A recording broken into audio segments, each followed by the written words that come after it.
నీకేం కావాలి? నాకు ఇక్కడికి ఎందుకు వచ్చావు? నీకేం కావాలి? వద్దనుకోవడానికి వచ్చాను. వద్దనుకుంటున్నావు. ఏమన్నా సెటిల్మెంట్ కావాలా లేకపోతే ఏం అవసరం లేదు? సెటిల్మెంట్ కావాలి మేడం, ఎందుకంటే బ్రదర్స్ కానీ ఎవరు కూడా లేరు. ఇంకా సెకండ్ అమ్మాయి తగిలిందని చెప్పాను కదా మేడం. మొన్న ఇప్పుడు మీరు నేను ఆపోజిట్ గా కూర్చున్నాము, మీ ఫోన్లో ఏం చేస్తున్నారు? నాకు ఆపోజిట్ గా ఉన్న వాళ్ళకి కనిపించదు కదా, నా ముందే ఉండి ఆవిడతో మెసేజ్ చేయడం. ఇది సెకండ్ ఆమెతో. ఫస్ట్ ఆవిడ మర్చిపోయిండు. ఆవిడ ఎవరో తెలియదు మేడం, ఇట్లాగే మాట్లాడిండు కదా, ఆ నంబర్ ఉంటే ఇవ్వు అట్లాంటిది. ఈమె ఫస్ట్ మేడం, అమ్మాయి ఫస్ట్ ఆమె. ఇప్పుడు రెండో మెసేజ్లు ఏమన్నా ఉన్నాయన్న? ఇక్కడ నిలబడి మాట్లాడడం అనమాట. రెండో ఆమె ఇంకా నార్త్ ఈ అమ్మాయి టిక్ టాక్లు చేస్తుంది. ఈమెకి 2 పిల్లలు, హస్బెండ్ అన్నీ ఉన్నారు. అవి ఇప్పుడు మీకు మెసేజ్లో కనిపిస్తాయి మేడం. ఇప్పుడు లాంగ్వేజ్ వేరుగా ఉంది కమ్మా, మరాఠీ. ఈ రోజు మార్నింగ్ మెసేజ్ చూపించాను మేడం. ఇది నార్మల్ మెసేజ్, ఏదో ఇక్కడ నుంచి కలుస్తావా, షూర్ కలుద్దాం, బట్ సడన్ గా చెప్తే ఓకే ఓకే సరే. ఇది ఆ అమ్మాయిదే అని నీకు ఎలా తెలుసు? కాల్స్ రికార్డింగ్ కూడా వచ్చేస్తాయి కదా మేడం. వాయిస్ కాల్లో ఎప్పుడు ఫ్రీ అవుతావు, నేను ఎప్పుడు రావాలి, ఈరోజు కలుస్తావా, మీ హస్బెండ్ వెళ్ళాడా బయటికి, పిల్లలు స్కూల్కి వెళ్ళారా, ఇంకెవరు లేరా మీ అత్తమామలు ఇంట్లో, మరి నేను వస్తున్నాను బయట వెయిట్ చేయి, నాకు మీ ఇంట్లోకి రావడం అంత ఎవరైనా చూస్తారేమో, లేకపోతే నువ్వు ఓయోకి వచ్చేస్తావా.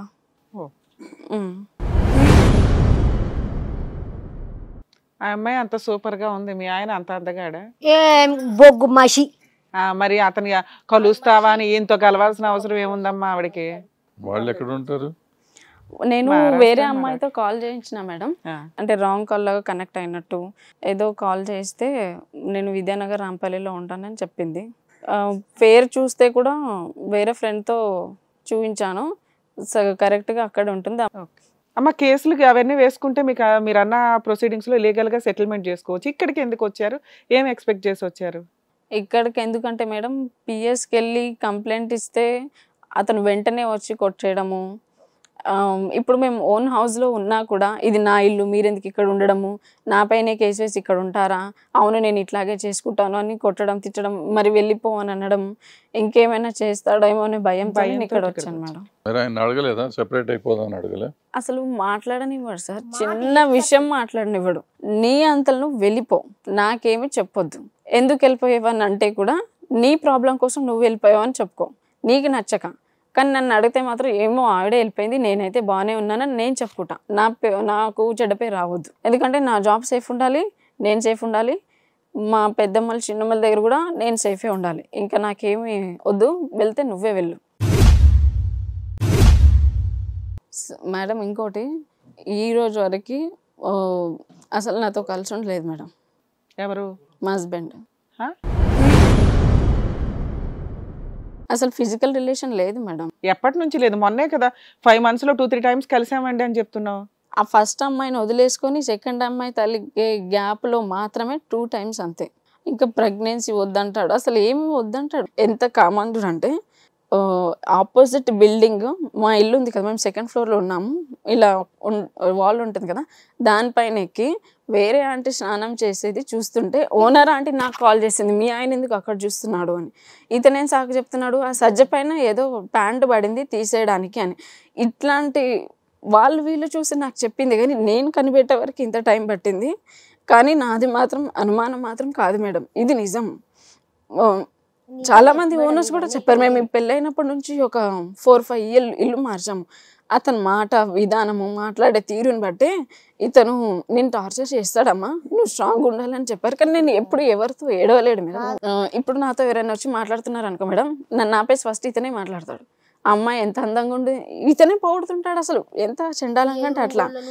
వాళ్ళు నాకు వచ్చి చెప్పడం, మీ హస్బెండ్ ఏంటి వింతగా బిహేవ్ చేస్తున్నాడు మమ్మల్ని ఇట్లా చేయడం అని. నాకు అర్థమైన దాని ప్రకారం మీ కేసు మొత్తం చూస్తే మేబీ మీలాంటి వాళ్ళు చాలా మంది ఉంటారండి, వాళ్ళకు ఒక క్లారిటీ ఉండాలి. కాబట్టి మీ కేసు గురించి మాకేం అర్థమైంది అనేది కూడా తెలియాలి కదా. మీ కేసు వింటున్న దగ్గర నుంచి మీ అమ్మగారు స్ట్రాంగ్గానే ఉన్నారు, కానీ మీకు కొంత సైకలాజికల్గా కాస్త డిప్రెషన్ అయితే కనిపిస్తుంది. అన్ని ఇమాజినేషన్ మీరు చూపించిన వాటిలో నాకు చాలా వరకు క్లారిటీ కనిపించట్లా. ఉండడానికైతే ఉన్నాయి మేడం కానీ ఇది నిజం మేడం. నిజమే, మీరు చెప్తున్నది నిజమే నా ముందు కానీ ఒక్క అసలు నిమిషం అమ్మా, మీరు చెప్తున్నది నిజమే కానీ ఆ ఎవిడెన్స్లు కోర్టుకి పనికిరావు. మీరు చూపిస్తున్న అన్ని కూడా చాలా వేగ్గా మనం బాగా కాన్సన్ట్రేట్ చూడాల్సిన సిచ్యుయేషను. నెక్స్ట్ మీ హస్బెండ్కున్న మీరు చూపిస్తున్న ఫోటోకి అక్కడెక్కడో మరాఠీలో వస్తున్న టిక్ టాక్లకి ఎక్కడ సెట్ అవ్వాలి. అంత రేంజ్లో ఉన్న అమ్మాయి మీ హస్బెండ్తో ఫ్రెండ్షిప్ చేయాల్సిన అవసరం లేదు. ఆ పక్క సందులకు వస్తాను కలుస్తాను అని అనాల్సిన అవసరం కూడా లేదు. ఇక్కడ మీకు సగం వరకు 9 years మ్యారీడ్ లవ్లో అతను నిజాయితీగా మిమ్మల్ని పెళ్లి చేసుకోవడానికి ముందుకు వచ్చాడు. ఎందుకంటే 3 years ముందు వరకు కూడా జాబ్ వచ్చినా ఈ అమ్మాయి నాకు అవసరం లేదు అని అనుకోవచ్చు. అతను అనుకోకుండా నిన్ను పెళ్లి చేసుకున్నాడంటేనే ఒక లవర్గా ఆయన పర్ఫెక్ట్ పొజిషన్లో ఉన్నట్టు లెక్క.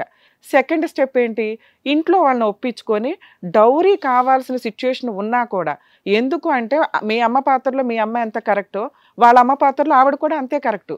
ఎందుకు, కూతురికి తెచ్చిన సంబంధం ఏదైతే ఉందో అల్లుడు వరస్ట్ ఫెలో.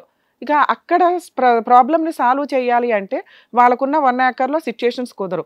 కొడుకున్నాడు, కొడుకు జాబు, కొడుకు కట్నమో, కొడుకు సెటిల్మెంట్ దగ్గర నుంచే కూతురు కాపురం సెటిల్ చేయాలి. మీ అమ్మగారు ఉన్న సిచ్యుయేషన్ ఆవిడ పొజిషన్లో ఉంటే ఆవిడ కూడా అంతే థింక్ చేస్తుంది. ఇప్పుడు నీ పక్కన కూర్చొని ఆవిడ నీకు సపోర్ట్ చేస్తున్నారు అంటే కూతురు సమస్యలో ఉంది, కూతురు కుటుంబం ఇట్లా అయిపోతుందని. ఆవిడ కూడా అంతే. ఆవిడ విల్లనా ఇంకొకట అంటే ఎవ్వరికి భూప్రపంచంలో కోడలు అనేవాళ్ళు నచ్చరు. మేబీ నీ విషయంలో అది కొంత ఎక్కువగా నడుస్తూ వచ్చింది. మీ మామగారు అప్పటికే ఆరోగ్యం పాడై ఉంది, నిస్సహాయ స్థితిలో ఉన్నాడు. ఉన్న వ్యక్తి ఆటోమేటిక్గా కోడలకి సపోర్ట్ చేసుకుంటూ వచ్చాడు. భార్య కాస్త గయ్యాలి కాబట్టి, ఎందుకంటే ఆవిడ కూతురే కోడలు కూతురేనే, ఎందుకు ఈ పిల్లని హింసించడం అనే ఒక పాజిటివ్ వేలో ఆయన ఉన్న 1 year 6 monthsలో నీకు సపోర్ట్ చేసుకుంటూ వచ్చారు. వాళ్ళు ఏ రోజు మీతో కలిసి లేరు. ఉన్నంతలో భర్త ఉన్నంత వరకు ఆవిడ విడిగానే ఉంది. ఎప్పుడైతే భర్త చనిపోయాడో, ఆరోగ్యం డ్యామేజ్ అయిందో, అల్లుడే వేస్ట్ ఫెలో. ఇంకా అల్లుడు ఏం చూస్తాడు, కూతురు ఏం చూస్తుంది, అరే బాబు నీ కూతురుని కొడుకు దగ్గరికి వెళ్ళు, కొడుకు ఆల్రెడీ గవర్నమెంట్ ఎంప్లాయీ, వెళ్ళి చూసుకుంటే బెటరు అని చెప్పి పంపించుంటారు. ఇక్కడికి వచ్చిన 1 monthలో మీ అమ్మగారు కూడా ఇంట్లో ఉండడం వల్ల సినిమా చాలా పెద్దదైపోయింది. అత్త అనేవాళ్ళు విలన్ అయిపోయారు. ఆల్రెడీ ఆవిడకున్న విలనిజానికి ఆవిడ మీ అమ్మగారిని బయటికి పంపించింది. ఉన్నంతలో ఆవిడ బయటికి వెళ్ళిపోయింది. ఆ 2 yearsలో మీరు ఉన్నారా అంటే మళ్ళీ అత్తగారితో కలిసి ఉండడం ఇష్టం లేక వేరే వచ్చేసారు. 1 month ఉన్నారు మీరు ఒకసారి. తర్వాత మళ్ళీ పంచాయతీ జరిగింది. మీ అత్తగారు ఇంక నుంచి హెరాస్ చేయను ఇవి అవి అనేదో రాసిస్తే నమ్మకం కలిగించినాక నువ్వు వెళ్ళావు. అత్తగారితో ఏదో కలిసి అట్లా కాపురం చేసుకుంటూ వచ్చారు ఒక 2 years. ఆ తర్వాత ఆవిడ ఆరోగ్యం పూర్తిగా డ్యామేజ్ అయింది. పూర్తిగా డ్యామేజ్ అయిన తర్వాత సపోర్ట్ కావాలి కాబట్టి మీ అమ్మగారిని కూడా ఎంటర్ చేశారు ఇంట్లో. మీ అమ్మగారిని ఏ రోజు మీ ఆయన తిట్టింది లేదు, బయటికి పొమ్మనింది లేదు. ఎందుకు తిట్టాడు ఏంటి అంటే సిచ్యుయేషన్స్లో వచ్చిన గొడవల వల్ల తప్ప. ఆవిడని బయటికి పంపించింది కూడా మీ అత్తగారు గయ్యాళితనం వల్ల ఆయన పంపించాల్సి వచ్చింది తప్ప స్టిల్ ఇప్పటికీ ఆయన 2022 వాళ్ళ అమ్మగారు చనిపోయిన దగ్గర నుంచి మీతో కలిసి ఉండడానికే కంటిన్యూ అవుతున్నాడు. ఇంకా విడ్డూరం ఏంటంటే మా ఆయనకు వచ్చేదే 40,000 అండి, వాడు ఏం చేస్తున్నాడో డబ్బు అటు అని మాట్లాడుతున్నావు. ఆల్రెడీ 20 lakhs పెట్టి ఓ ప్రాపర్టీ కొని నీ పేరు మీద పెట్టాడు. ఆ ఇన్స్టాల్మెంట్లోనే 25,000 పోతున్నాయి. ఇంకా మిగిలేదు ఎక్కడ గోంగూర. నీకున్న విపరీతమైన అనుమానాలు, టెన్షన్స్, ఏం చేస్తున్నాడు డబ్బులు అని వాటితో వాడిని పీకు తినటం స్టార్ట్ చేసావు. ఒక్క నిమిషం అమ్మ వినండి, అంటే మాకు అర్థమవుతున్నది క్లారిటీ. మీకు బాధ అనిపించవచ్చు. ఇంత విన్నానుగా ఇంతసేపు కూర్చొని నాకు తెలియట్లేదా ఆ మాత్రం.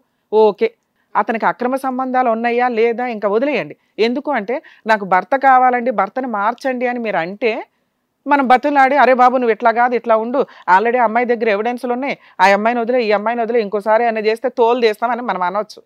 వద్దనేసావు. ఎందుకంటే అతను మారడు, ఒకరి తర్వాత ఒకళ్ళు అని నువ్వు అనుకుంటున్నావు. కాబట్టి ఇట్లాంటి వ్యక్తి నాకు వద్దండి, మా అమ్మ నేను ఏదో హ్యాపీగా బతుకుతాం, నాకున్న ఆప్షన్స్ ఏంటండి అని అడుగుతున్నారు మీరు. సో ఇప్పుడు మీరు లీగల్గా వెళ్ళడానికి భయపడాల్సిన అవసరమే లేదు. ఏదైతే ప్రాపర్టీ కొన్నాడో నాకు తెలిసి అదే ఫుల్ అండ్ ఫైనల్ సెటిల్మెంట్ అవ్వడానికి అవకాశం ఉంది. అది లోన్ క్లియర్ చేసేసి పూర్తిగా నీకు హ్యాండ్ ఓవర్ చేస్తాడా, లేదా క్యాష్ రూపంలో ఏమన్నా ఫుల్ అండ్ ఫైనల్ సెటిల్మెంట్ ఇస్తాడా అనేది కొంత మీరు ఎక్స్పెక్ట్ చేస్తున్నారు. కాబట్టి మాకున్న ఆప్షన్స్ ఇక్కడ మీరు మమ్మల్ని నమ్మి వచ్చారు కాబట్టి 2 ఆప్షన్స్ ఉన్నాయి. ఒకటి, అతనితో ఫోన్ మాట్లాడి ఏదైనా ఫుల్ అండ్ ఫైనల్ సెటిల్మెంట్కి వస్తాడా, అసలు నీకేమి ఇవ్వాలనుకుంటున్నాడు, నిజాలేంటి. ఇప్పుడు దాకా మీరే చెప్పారు. నేను ఒక వర్షన్ అర్థమైన వరకు నేనేదో ఎక్స్ప్లెనేషన్ ఇచ్చా. నిజమేంటని అతనితో మాట్లాడినాక తెలుస్తుంది.